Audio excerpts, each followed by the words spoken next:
Greetings one and all to the most cursed, most cringiest corner of the internet, a YouTube channel content creator actively alienating everyone in both the analog and digital worlds. Welcome and good evening, you wonderful dice of all alignments. I am Lunar D8. This is the Unrehearsed Creepypasta Narrations, Part 78. Today we'll be reading, as I close more advertisements, a story called He Who Wanders. Apparently this was written in January 24th. Well, posted January 24th, 2017. It's a rating of 9.2. I decided to pick the highest rated stories. Though this one says it's 30 minutes long, so I might split it up into two parts. It just depends. I made a couple grilled cheese sandwiches. I ate one and I'm still working on the other one. I'm going to take a bite of this real quick.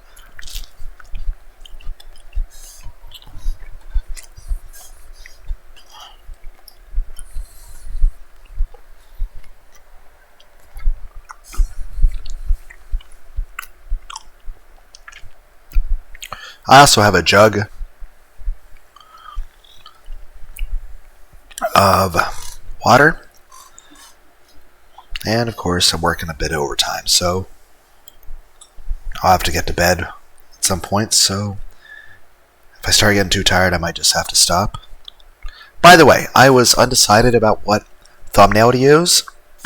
Could you guys let me know in the comments which of the following thumbnails you think is scarier? Right now, this is the thumbnail that I would describe as thumbnail A. This is thumbnail A. And I want you to tell me in the comments, is thumbnail A scarier? Is thumbnail B scarier? Or is thumbnail C scarier? I want to get your guys' opinion. I think all three are equal. So I kind of need you guys out there to be the tiebreaker. So I would like you guys to vote in the comments, letting me know which of these you like better. Also, tell me about your favorite animes and stuff. You know, I swear I already made a video saying tell me about your... Just type tell me your favorite anime in my search bar on my channel. I'm sure you'll get a thing about that. Like I said, okay, now I just want to talk about anime. But, okay, let's read the story. And like I said, I'm not sure if I'll do it all in one part. Might occasionally eat this grilled cheese sandwich. Because grilled cheese sandwich is delicious. But,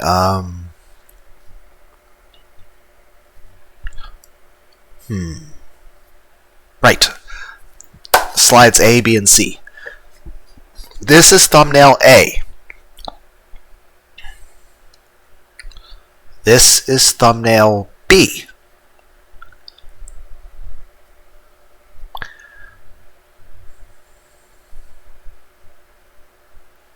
And this is thumbnail C.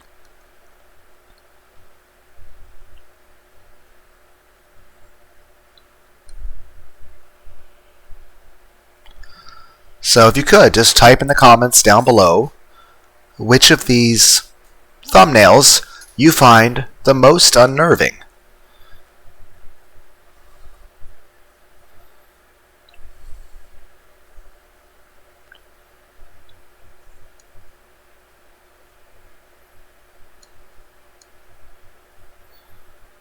But I think we'll stick to this thumbnail for the duration of this reading, and I absolutely swear I'm not going to suddenly, make the other thumbnails just pop up at random intervals during the story to jump scare people, because I'm not that kind of person, right? So feel free to just sort of relax and look at this equally scary picture and let yourself lull into a false sense of security, because you're definitely not going to have anything else pop up on the screen. Even if you're imagining what that other thing it could possibly be, nothing's going to pop up. I absolutely promise. I swear I swear on this grilled cheese sandwich. And you know it's real because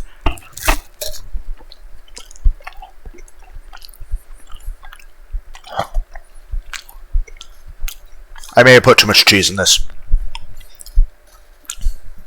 Okay. Need some water. Yeah, it's a bit too much cheese. I'm going to eat a cookie real quick. If I can open... Ow! Why do I put things in things that are hard to open? Okay, am I struggling to pick up a cookie? Really? Fucking come on! Okay, I picked up the cookie. You know it's a cookie, and you know it's real. Because...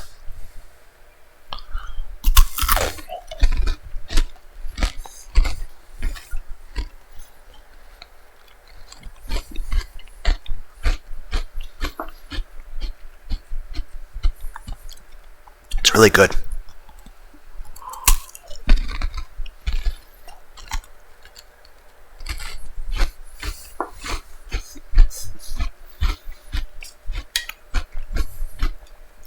But I promise, on this grilled cheese sandwich and this cookie, which are quickly going to not be here anymore because they'll be in my tummy, that I promise, I absolutely swear, I swear, 1,006% that I will not suddenly flash those other pictures on the screen without warning in the interest of possibly jump scaring you. So, do not worry. I absolutely would never, ever, ever, ever do that. And you can just sit there and just calmly look at this picture with no expectations of anything else happening. I'm just going to read a story that I've never read before. I don't even know what it's about. I honestly forgot the title of it already. Let me turn on my phone again, because it keeps, like, every few seconds it goes, He Who Wanders. It's 30 minutes long. I might not even read the whole thing in this video. I'm not sure. I don't know. I think I will. I don't know. Maybe. I want to eat the rest of this cookie, though.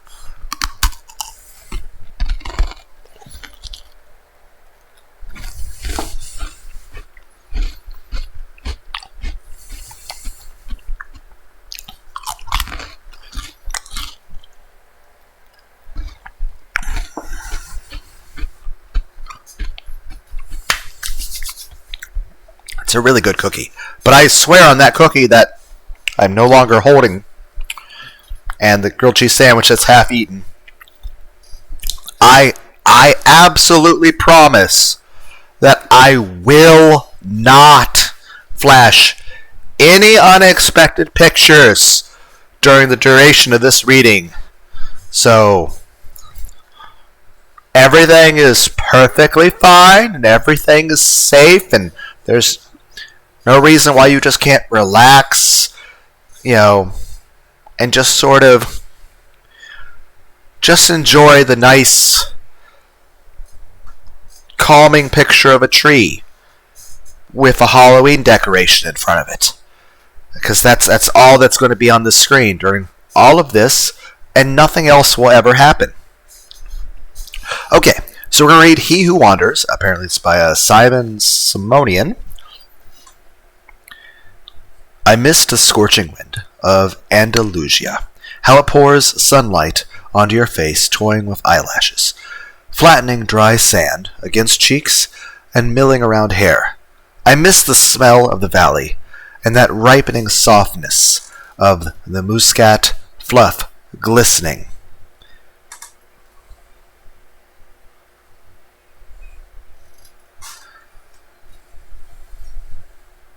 In the afternoon breeze. From up here I can see the house where I grew up. I see white chapels tucked into grape orchards like pawns, scattered on a chessboard. I can see patches of asphalt on El Jardinito Road. Hailing from the old town through dappled rocks, then waning behind the horizon with erratic headlights of beat-up trucks cruising along. One of the pit stops along Ed Jardinito, where truck drivers stop to relieve themselves, marks the starting point of this wavy trail, all covered in blotches of spindly grass stalks and flaxen sand. The trail is barely noticeable at first. Truth is, no one even cares to notice it. Why would truckers taking a blitz leak care to check on a mucky trail leading to God knows where? But I do. This is how I get up here, to the top of this hill, where I am standing now. I've climbed all the way up here, so I can finally end it all. All these years of vagrancy and fugue, exile and fear, this is where it's all going to come to an end. The advertisement is over top of the words. I can't read them because there's various oscillating pictures of cars going through the why is the advertisement glitching? Okay, if I scroll it back and forth, I might be able to read. Sorry, I'm fighting user interfaces, but for now I am enjoying the view of the valley unfolding below. Okay, I am sipping the air of what could be my final memories. He will show up soon. He always does. Like a shadow, he's been following me right on my footsteps, always there behind me, and there he is. His limping figure appears behind the sharp bend of El Jardinito. He looks up, he sees me, and then stops for a moment to catch his breath, and leans on his cane, as if assessing the remaining trajectory for his final stretch, then resumes his walk, or should I say, resumes his agonizing trudging. Years of endless chase took a toll on his body. No wonder. How long has he been chasing me? 10, 20, 30 years? He is slow. Methodically slow. But for once, I will not run. I will wait. Right here, behind this rock, I will finally come face to face with him. This sharp Swiss knife blade I am holding in my hand will soon lance through his neck bone. Yes, that's what I'm going to do. This ends here, at the dead end of this sandy trail. Atop the hill overlooking the valley, with its white chapels and muscat orchards. Funny, after all these years, I still don't know the real name of my chaser. I always called him what Master Borges called him, he who wanders. He who wanders, listen, I will kill you. Borges, the Borges. I idolized him when I was in college. Many did, but I was different. It was 1961. I was an average lazy learner at the Universidad Laboral de Cordoba, floating around from one semester to another with barely passable grades. I had very few friends and almost no interests. One can say that I had an early form of identity crisis. Besides chugging a Nisado, my only other passion was literature. Latin American literature. Borges and Neruda were at the forefront. One could only imagine my excitement when I saw a pamphlet hanging on the wall of the literature faculty. Spaces were limited. But who cared? It was the man himself, George, or is it Jorge? I'm not sure. Because there's a J, so it makes me think. Luis Borges, coming to give us a lecture, followed by an open panel of questions. Like a maniac, I rushed to the auditorium hours before the lecture. I was the first in line, and when the doors opened, I got the front row seat. The auditorium was packed with drooling chins of young self-proclaimed prodigies awaiting the arrival of the Great One. And there he was, the blind lord of literature, walking upright onto the stage with a cane and his loyal assistant right by his side. Standing ovation, he nodded and made a "thank you, please, be seated" gesture. Then he began. The lecture was dedicated to Spanish writers. I cannot distinctly recall if it was Cervantes or de Vega. It truly made no difference. Somehow I managed to sit through his entire lecture, which lasted over 3 hours, and remember nothing.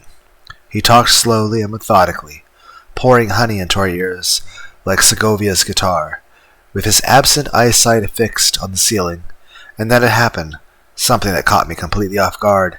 Before closing the day, Borges was about to take questions to the audience.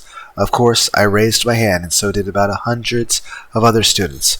One of Borges' assistants whispered something into his ear, which made him smile.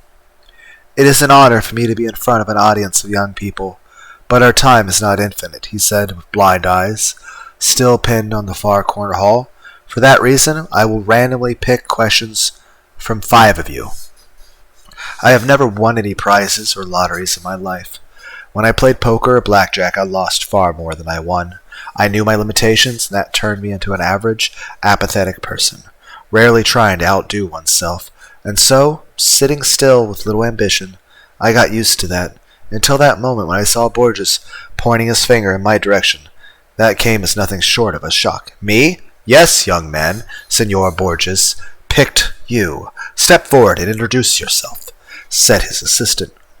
I did not know what to ask, so I quietly mumbled my full name. "Fernandez Agustin Navarro." Borges shifted his gray-shaded pupils in my direction as if reacting to the sudden buzzing of a fruit fly. "Fernandez Augustus Navarro." "Navarro? Haven't I met you once before, young man?" he asked. "No, Senor Borges. I never had the honor." "But you will." "We will meet again, Senor Navarro. You and I will meet again. But for right now, what is your question?" The rest of the day was foggy. I don't even remember what question I asked. It must have been about him winning the Prix International, not sure. And maybe not important. No, not important at all. The greatest writer in the history of mankind called me by name, and then the bizarre, unreal thing he said about us meeting again. When? 9 years later, in 1970. And there I was, a somewhat promising journalist in one of London's somewhat scandalous tabloid newspapers. Every week my name was featured on the second page alongside with celebrity chronicles and vile rumors. My paycheck was decent enough for a small studio flat by Manchester Square. After years of having been pent up by directionless studies, you could say I became something more than an average. Or at least that is what I believed. That day was early October, arguably the best season in London. Began as usual. I ate my chic breakfast consisting of 2 scrambled eggs, ham, toast, dark roast coffee at Barrymore's Diner, and was ready for a pleasant walk to the office. It was shortly after 8 a.m., and I was in no hurry. My route was the same as it was every day. Past the square, right turn on George Street, left turn on Thayer, another right on Marylebone. My thoughts that morning were all preoccupied with the piece I was working on, so I was slowly making my way through the square when something caught my eye, or rather, someone. At first I did not pay much attention to him, no more than I did to anybody else who idled at the square that morning. Hippie rascals with soiled hair, playing guitar in every corner was a common theme in those days, and London town was certainly no exception. So here was another one of those misunderstood love proclaimers, sitting right behind the gated area of the square. Striped, worn-out jacket, heavy cap, sandals with clots of woolen socks sticking out. A common hippie bum, as anyone may have thought. I thought so too, except this one had something that made my intestines churn. I didn't know what it was, but once I saw him, I felt the irresistible urge to instantly walk away and never see him again. The way he looked at me, that gloomy frown that made me think of a line from Oscar Wilde, "That fellow's got to swing." There certainly was something outer worldly about that fellow. His eyes, as if carved from a rock below his forehead, were mercilessly drilling thousands of tiny holes through me. I added pace, and as I turned back one last time, I noticed him slowly walking towards me, past the gates of the square onto the street, paying no attention to the screeching tires of honking cars, walking right toward me. He's just a bum. No, he is not. Just another one of those unwashed hippies. No, no. Run, run, run. George Street was empty, like in post-war bombed quarters. I could hear my brisk footsteps, or was it the drubbing of my aorta against my chest? He was catching up. Run? Don't be silly. Yes, run. First, slowly as if you're trying to Not show your chaser that you're scared. No, not scared. More like in a hurry. Why am I running? I can take him out with one punch. But it really wasn't about that. It was my first experience of that feeling, which I can only describe as some sort of primordial sense of fear, panic, dread, unexplained sense of looming, doom, arching above you like a dark figure with a scythe. I ran faster than my feet could move, and as I turned the corner on Thayer, I paused and looked back, fearing to see him behind me. Scrambled eggs, toast, and dark roast coffee were about to make their way back up through my esophagus. Wiping the sweat off my palms onto my pants, I bent forward in a protective position. I looked around. Empty windows of George Street were checking me. The empty windows of George Street were checking out like a toddler witnessing a parent in a cowardly act. Whoever that man was that incensed me into this uncontrollable panic, he was now gone. Shame on you, Fernandez Agustin, I repeated to myself, while making futile attempts to enthrall palpitation to the side. Shame on you, I mumbled, repeating that word. Mumbling turned into whistling. That song by Magic Lanterns. Shame, shame, I whistled, acting calm and self-composed. I sang without knowing words, only to convert my mind to something else. I sang, so others wouldn't notice me shaking. I climbed the stairs of my office building 3 at a time. The 3rd floor, the familiar smell of topography oils, calmed me down. Safe haven. Safe heaven. Should it be haven or heaven? Shame on you, Fernandez Agustin Navarro. Even now I question myself whether the journey to madness began on that day, or was it underway for many years? Madness that creeps in and recedes in tidal waves. Is that how it usually happens? All I know is that an hour later I was laughing at my little moment of weakness. Preposterous and rubbish, my thick Andalusian twang spoke to me. The idea of being fully checked out by a specialist did cross my mind, and I immediately thought of Dr. Patel in Camden Town. He'd give me a comfortable medical diagnosis like a panic attack and prescribe some white pills, I thought. Little did I know the day had more surprises in store. The unnerving script development continued in a more eerie fashion when my boss marched to my desk with a pack of printed paper. No, Navarro, you are not going to see Dr. Patel in Camden Town, who will make a judgment call on your sanity. Instead, you are going to do an article on George Louis Borges' new book. He is making his presentation today at the London Public Library, and blah blah blah. I forgot about the panic attack. The thrill of seeing Master Borges again, 9 years later, was surreal. Moments later, I was sitting at a cab on my way to London Public Library, scribbling all possible questions I should be asking him. El Informe de Brode. Other books? Forget it. I knew very well what I would ask. I paid the cab and galloped up the marble stairs leading to the hallway where the master was about to hold his new presentation. I elbowed myself through the crowd of journalists to occupy the coveted front row spot. Quick inventory check. Wallet, JSAC, along with the omnipresent Swiss knife. Seconds ticked leisurely on my wristwatch. 4 more minutes. Forget this morning sickness. Forget Dr. Patel. Collect yourself, Fernandez Agustin. Navarro, that's your last name, isn't it? Yes, Senor Borges. But how do you... 9 years ago, in Cordoba, I told you we would meet again. Do you remember? I nodded rapidly, completely forgetting he couldn't see me. Stupid. Perhaps, continued, it would be more prudent for us to speak privately after the conference. I invite you to have coffee with me. You like Colombian coffee, Mr. Navarro. I shall see you precisely at 6 o'clock, at the address that my assistant will provide.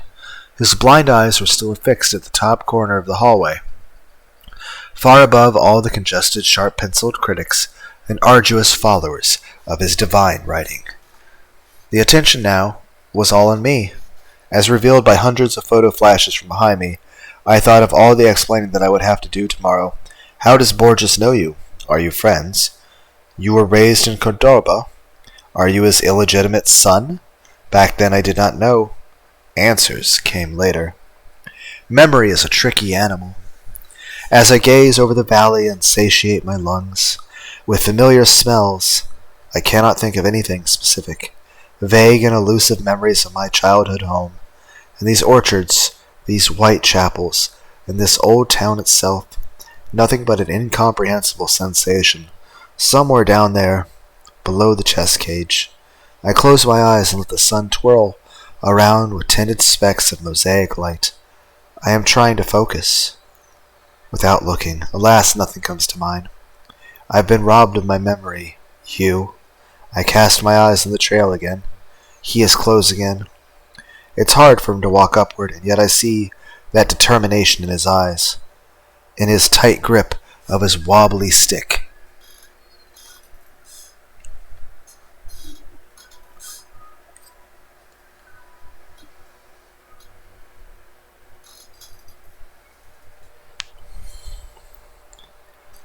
It's hard for him to walk upward. In the way he periodically stops to catch his breath, the eyeball, the remaining distance. I am not going anywhere. 5, 10 more minutes, come and take me, old man, if you can. I almost see his facial expression. Under the heavily pronounced frontal lobe, it's a grin. It's an expression that says, we shall see. Once I read an interview in the Morning Times. In it, Borges was portrayed as extremely humble and minimalistic. His house was depicted as perfectly organized space, with easy access to everything. Books on shelves, judging from the admiration of the columnist. There were lots of them, organized by theme and by title. Dictionaries and encyclopedias were grouped together on the same rack, so he could find them easily. In another article dated 1966, I read when Borges travels, those travels were quite extensive. He carries a whole rack of books along, some of which he may not even be read. When I entered his hotel room, that very book rack was the first thing that caught my eye. I stood perplexed at the multitude of titles, most unknown to me, when I heard the door swing wide open, and there he was entering through the doorway, with a leisurely swinging cane. Ah, Senor Navarro, how kind of you to visit this old man. I took a step toward him and produced some gibberish-like pleasures all but mine. He half smiled and pointed his hand to the chair. I know you will quite enjoy the taste of Colombian dark roast. Borges sat down and leaned slightly backwards without releasing his cane. Do you know the biggest advantage of being blind? He asked. And answered immediately, blind, don't need light, so my utility bills are way lower. He laughed at his own joke, only to be interrupted by his assistant carrying a tray of aromatic coffee poured in 2 small porcelain cups. Amazing how the very idea of drinking coffee instantly changes your mood before you even take a sip. As I was ready to go on a pre-scripted monologue of expressing my gratitude and honor, Borges jumped right into the action. I will get right into it. Senor Navarro, about you being here, and about me remembering you.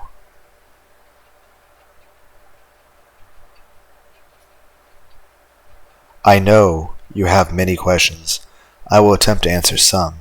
Some, but not all. When you leave this hotel, there will still be some questions that you will have to find answers to on your own. He gently picked his cup of coffee, and with his hand, somewhat shaking, took an artistic sip. Yes, I had questions. So many that my brain membranes were buzzing in bewilderment and disbelief. Here I was sitting in the room with one of the greatest writers who happened to mysteriously know my name, and... Have you, by any chance, read The Book of Imaginary Beings? Asked Borges. I have, many times. I read it in Spanish when it just came out. Very recently, I bought the English translation in some shabby bookstore off Oxford Circus. I read that book far too many times, but never in its entirety, mostly staring on a random page, just as Borges has intended it to be consumed by his readers. You see, Senor Navarro, that book was, and perhaps still is, a never-ending work in progress, as human imagination has no boundaries. I have included what I researched over 10 years ago, then recently expanded, and republished with more figments of collected human imagination. But the book is merely a small subset. In a way, the book writes itself in some form. It's a labyrinth, an endless one, a living one, where every corridor and every room is never the same. What I had always wanted is the book to reflect the labyrinth in our collective subconsciousness, the force that drives our mind to craft. For that reason, all the creatures in my book are strictly fictional, mythical. Am I not boring you? Not at all, I understand, Senor Borges. He nodded and wiped a coffee grind off his nose. That book, as the title implies, is all about imaginary beings, tales, legends, folklore. But one thing that no one knows is that I had originally intended this book to include one more being. A being that goes by its Latin name, Quietus Est. It appeared and disappeared across many cultures, sometimes centuries apart. Very little is known of it, but what I found is indeed astonishing. First, this being is physically no different from an ordinary human. You may say it is human in many ways. As I studied this entity, I became more and more agitated. I could not stop. Like a madman, I was trying to learn more and more. But very soon, the excitement turned into another feeling. Fear. Fear of what, Senor Borges? Borges' eyesight shifted from the corner of the room straight on me as if he could perfectly see me. Fear of what I had uncovered. The Quietus Est is not a myth at all. He attempted to take another sip, but his hands started shaking, so he had to put the cup down, spilling some of it on the saucer around the table. Pardon me, young man. I am trying to maintain composure, but you have not tried the coffee, he said, wiping his mouth and forehead with a knitted handkerchief. I raised the small cup and took a sip, disregarding the aromatic fumes of Colombian beans drifting down my internal gorges. Pardon me, sir, but you are saying that the imaginary being called the Quietus Est was not imaginary? Is that why you decided not to include me in your book of imaginary beings? Only in part. Fear came from the realization of what it would mean for mankind to know about its existence. You see, it's no secret that we are all well aware of our eventual demise. We all die. But imagine what would happen if we all stared right into the face of death every single day of our lives and knew the time that was left for us in this world. Death not as a vague concept portrayed by middle-aged artist, not as a folklore tale of a grim reaper. I'm just thinking of Botan from Yu Hakusho. Yes, she's really cute.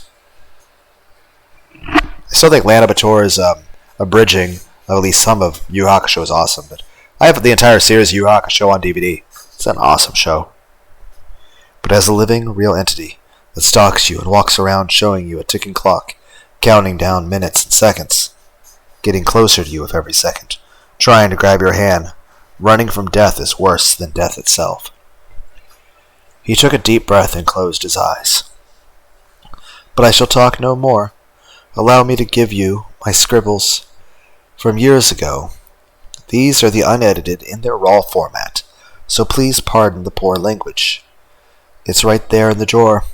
You will find a folder with a yellow piece of paper. Read it aloud while my rippled body attempts to catch a breath. I opened the drawer as he instructed and found a yellow piece of cursive handwriting carved in Spanish with some Latin phrases. The scribbles were short, less than a page long, with marks and scratches. But most of this was very much decipherable. He must have written this himself, half blind. I thought what caused him to do that and not dictate to his assistant. I unfolded the paper and began reading. Quietus Est. It is said that one shall not know about its ways in times of demise. The imminent passing is only felt by those who are either terminally ill, and even so they don't possess the knowledge of when and where, or by death row inmates, awaiting the exact day of their time execution. Lack of such knowledge coerces us to exist. Sumerians believed in a certain deity. The word deity was scratched and replaced with demon of death, embodied in human flesh and bones, which again was scratched and replaced with entity. Actually, a lot of horror characters in modern movies are based on, have ties to characters from mythology. I mean, Pinhead from Hellraiser has, some basis on, and it's either Aztec or Mayan. I actually can't remember. I can't blame that on me being sleepy, but I do need to go to bed. I've been really tired. I haven't been sleeping much. Which again was scratched and replaced with Entity, whose soul rose to stalk its victim and inform them of how much time they have left to live, per the ancient Book of the Dead, which was discovered on a set of clay tablets, typically buried in corpses, only those that are luminous. I can't remember what Freddy Krueger was like. There was something, like they explained it in one of the later stories or something. I don't know. Like I said, I have a pathological need to read things. I'm sorry. It's like I remember playing SCP-Containment Breach. I did one part of it, and I just sort of... It's like, oh, run for monsters, but there's posters with words. Like, I have to read them. Can see the deity. Again, crossed out, replaced with demon, then entity, then luminous ones, are thought to be either people of high spiritual powers, or vice versa. The cursed ones, condemned by priests. The reference briefly appears in some Egyptian manuscripts, but later replaced by Anubis, or in rare occurrences, by Horus. The writings again depict the unnamed being as an eternal human who never sleeps, but always wanders. What's strange is that neither the Sumerians nor the Egyptians ever gave the entity a discrete name. However, the latter rare findings during the Dark Ages refer to him as Quietus S. The only depiction of Quietus S was that of an ordinary human standing next to a sun clock, which was used to measure the time that the Chosen One had left to live. From the time the Quietus S stalks the Chosen One, and when cornered, moves hands of the clock forward to shorten the lifetime. If the Chosen One cannot escape, then his time eventually runs out. The very last reference was found in Enough, Mr. Alvaro. You understand the idea. Now on to the main question. Why are you here? He drew closer, and a dull shadow from the lamp cut right through his elongated forehead. Quietus S, then is the eternal wanderer who is always with us, the timekeeper who sits at the edge of the stage with ticking watch on his wrist. That greatest gift given to mankind is its inability to see him. When I lost sight, I thought blindness was a blessing in disguise, but one does not require eyes to see the wanderer. What eyes cannot see, ears can hear, and skin can feel. I hear him. I feel him. You are here, Mr. Navarro, because you and I are the luminous ones. Boris paused and asked me with a trembling voice, Mr. Navarro, you saw him too, didn't you? Cold shivers that had been accumulating in my lower back rushed up my spinal cord. Millions of explosions. Nausea formed.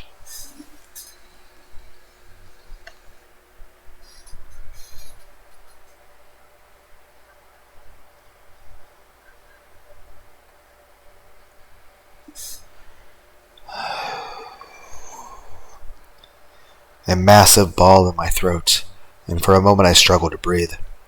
Desperately trying to cease the thumping inside, I pushed the words out. I saw him today.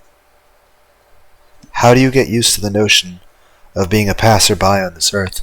Ordinary humans do not have to get used to that. We have that built-in protection layer.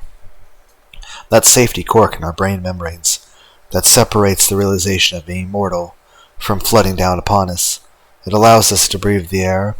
It lets us exhibit this extraordinary yet sacred carelessness, the mental block that denies the laws of life on a primitive emotional level, even for the keenest scholars.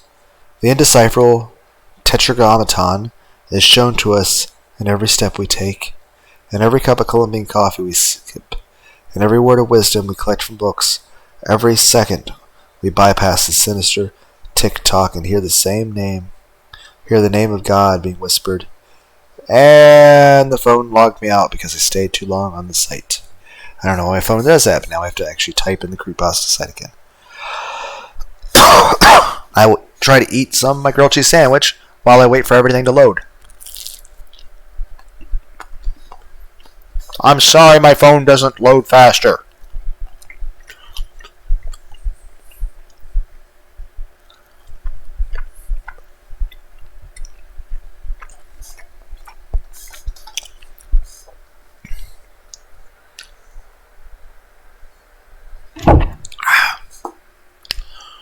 Okay. Nope, was not the Eternal Stranger. Okay, where is it? Oh, he wanders. Okay. It'll take me a moment to scroll through the story.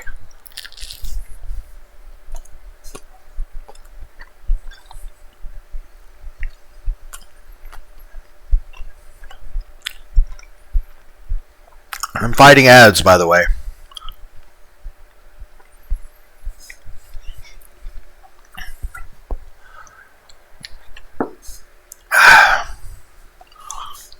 Now I gotta find where I was in the story.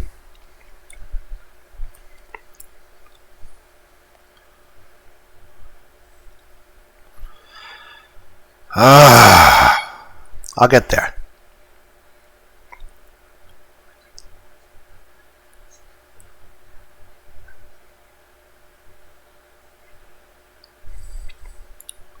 Almost there. I'm seeing familiar stuff.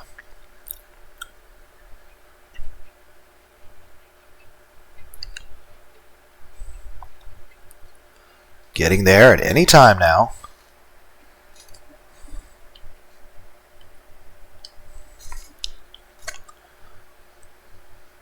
Anytime. Gonna get there. One day. One day. There. Well, almost.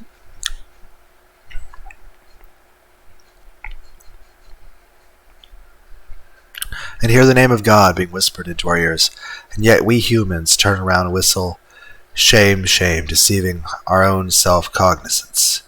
And that, as Senor Borges called it, is the true blessing. Those who possess the name of the divine being are doomed. Knowledge is madness, knowledge is inexistence. Knowledge of death is worse than death. We sat in the hotel room until early morning, the two luminous ones and doomed souls. Our casual exchange of words was amplified by the ticking of the clock. It was dawn when I noticed Borges nodded in his sleep. His left hand was still resting on the cane, and his pupils were shuffling behind shut eyelids. Borges was dreaming. So must have I. As I was exiting the foyer hotel, I hid behind the column and looked behind the street. It was empty. Bleak light. The street lamps drew strange cross beams on the cavite. Early October leaves you gyring in closed circles like witches around the fire. I was looking up. I thought the ghost moved. I was looking around, hoping to see him move. Not see him. He wasn't there, but he was. I felt his presence, not very far from me. Muscat orchards. They resonate inside like echoes of a guitar string heard from a deep alcove, but nothing particularly comes to mind. I am trying to shift from one object to another. My nomad memory is lost in endless labyrinths. You took my memories away from me, didn't you? Wait, mortal. Wait 5 more minutes, and you will know the answer. I hear in my brain. He is talking to me now. I can see how long uphill walk is wearing him out. But what are pain and tiredness when you're crossing the finish line?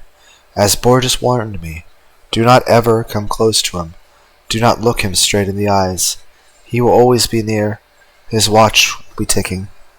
If he attempts to catch on, run, but he will forever follow. In a way, he will be like a shadow of you. And I ran, and he wandered. I evaded, he followed. He came too close to me in my hotel room on the second day, after my long night in Borges' quarter. The fool of me still thought that escaping from him would be as easy as moving into a new flat or checking into a hotel. So I did just that. It was some shabby hotel, minutes from my work, where I decided to spend a few nights just to think things through. That evening, and I remember every minute of it, was my first face-to-face encounter with him.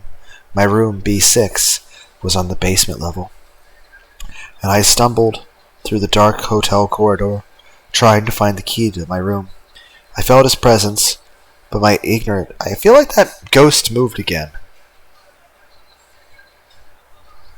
Ignorant foolishness dismissed all mental warnings and turned the keys. As the door hinge squeaked, I took my first step into the hotel room. A street-level window was casting 2 thick yellow streaks of light on the carpet floor. I smelled dust and spiderwebs. I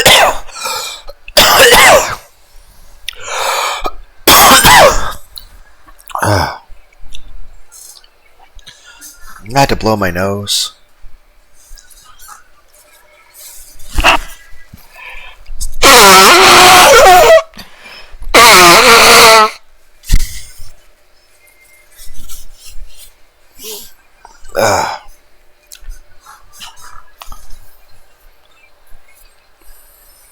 He was in my room, sitting on the edge of the bed with a rope in his hand. A thin white blanket was covering his head, like a shroud around a statue. I stood in a stupor like a paralyzed insect. An avalanche of sweat gushed from every pore of my body. With hand twisted behind my back, I was feverishly trying to twist the doorknob. He got up from the bed with a groan. He took a step towards me. Hand too sweaty to turn the knob. Open it, open. He grabbed my wrist. Open, run. The stretched corridor of the hotel basement flashed like random shots of a silent movie. Run. B5, B2, B1. Ah, you sank my battleship. Run, staircase. Up, exit, run. Your time is coming, Fernandez Augustin Navarro. A whisper crawled inside to my ears. Coming, coming, hissed the wind. Hearing the word coming could be a bit lewd given. Yes, I make hentai jokes. I ran until my legs gave in. I fell down somewhere in the outskirts of the town, passing out in an alley amidst rubbish until sunup. My madness has begun. In the days following my first face-to-face encounter with Quiet SS, I had moved out of my London flat. I had some savings, enough to tramp town to town, continent to continent, doing some temp jobs here and there, sometimes sleeping on the streets. He was right behind me. Even if I didn't see him for a month, I knew he would soon catch on. It would only be a matter of time for him to pop up somewhere, on the opposite side of the street, the next car, subway, or madly prying through the shutters of windows in the house across. My attempts to speak to Borges were futile. How does the blind master live with this curse, I wonder? How does he manage to evade his sinister follower? I had questions, far more than I anticipated. But Senor Borges was already on the other side of the globe. I wrote him letters, he never replied. I tried calling hotels where he stayed, unavailable. The books that he wrote, I bought all of them in attempts to find hidden meanings. What if he had secret messages for me inside his writings? The Book of Sand. Dr. Brody's report. I even searched his earlier writings, analyzed every word. Pointless, futile, until 1983, Shakespeare's Memory. His final book, as it turned out to be. I was somewhere in Eastern Europe when I bought the book. Immediately I began my scrupulous study, letter by letter, page by page, analyzing every space and every punctuation sign. And that's when I found it. The answer. The answer was the story itself. The story that it did not require much study or decryption. All I had to do was read it. I knew I had come face to face with Quiet SS like Borges did, but not before having to go through life of exile. That's what Borges had intended me to do. Such was his final and only message to me, embodied within this story, a story written for the public, but intended for my eyes only. The story was that the protagonist receives memories of Shakespeare, memories that overwhelm him, overpowering him. He forgets modern-day cars and engines, instead remembering faces and names from distant past, memories he has never known, memories that belong to another man. In a way, he will be like a shadow of you. Borges told me that night. Slowly but surely my shadow is becoming me. That's why I can only vaguely remember you. My childhood home, him or me, no more running, It ends here. I am hiding behind the rock, his footsteps on gravel, sand. I can tell them from any other footsteps in the world. His breathing, wheezing, and crackling. I am counting to 5. He knows where I am, but he is too tired to take the last step. Let me take that step for you. I am staring at his face, wrinkled leaves of an ancient scroll. Time's up, Quietus. I am telling him. He is not fighting back, and my Swiss blade finds a comfy spot below his Adam's apple. I am going to finish him down. Popping sounds are coming out from his flabby throat. What are you trying to tell me, old man? Let me hear your last words. I am easing the pressure to let him talk, but the sounds that come out, not words, but laughter. You are confused, he says. You've got it all wrong. Let me help you understand.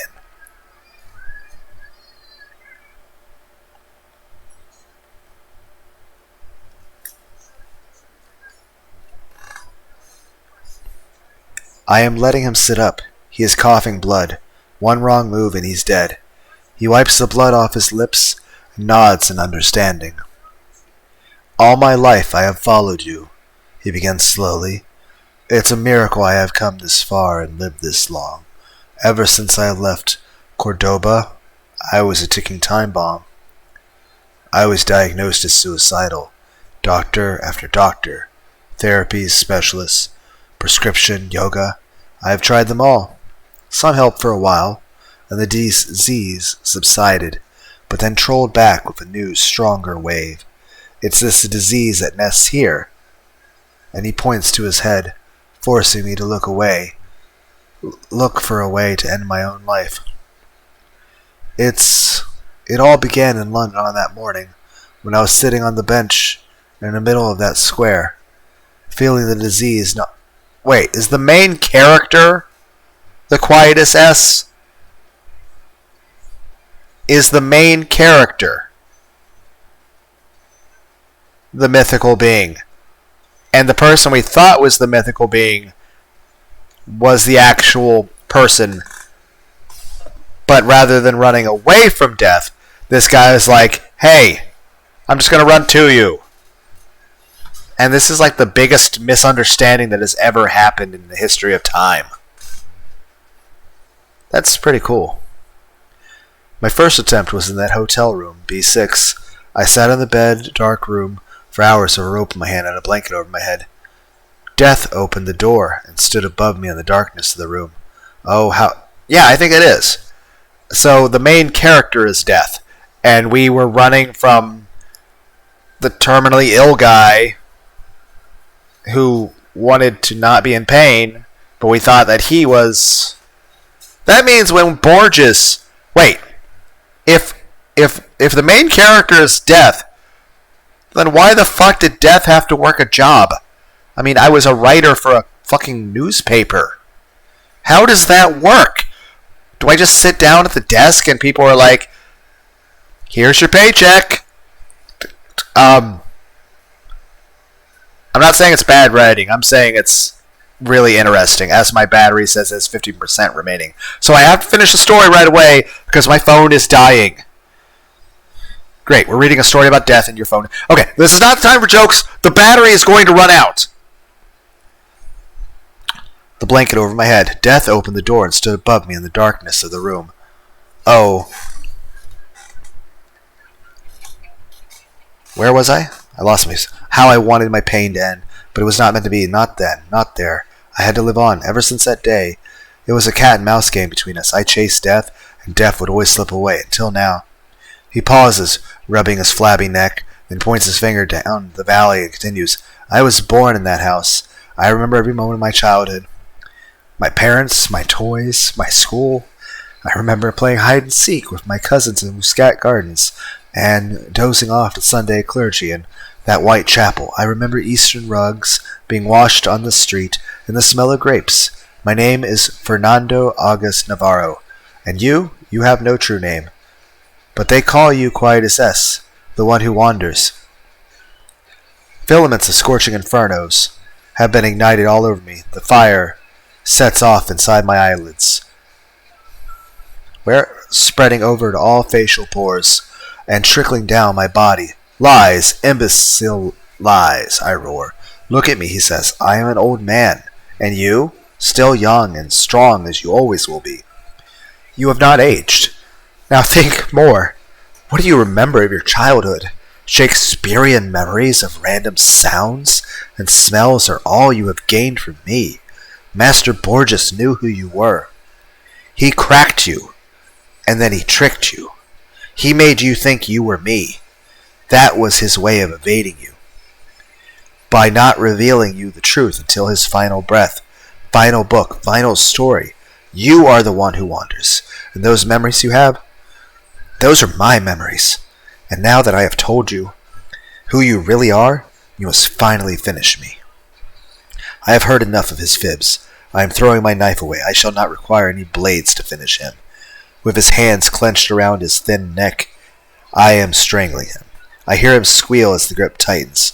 I feel the crackling of neck bones between my thumbs. I see him gulping the air in warm convulsions. He looks peaceful. I sit on his chest and watch his last breath picked up by the wind, carried down the valley of the gardens, passing the white chapel and the house where he grew up. The scorching wind of Andalusia is pouring sunlight onto his face, toying with the eyelashes, pounding on cheeks and gyring through his hair. He must have missed the smell of the valley and the ripening softness of the muscat's fluff glistening in the air. I am rewinding my wristwatch and walking downhill along the wavy trail, my thumbs still sore from killing. I am taking small steps sideways. Once I reach El Jardinito Road, I will hop on the first bus, and from there I will travel west or north. Destination will never matter. Anywhere is where the road takes me. Me, the one who wanders.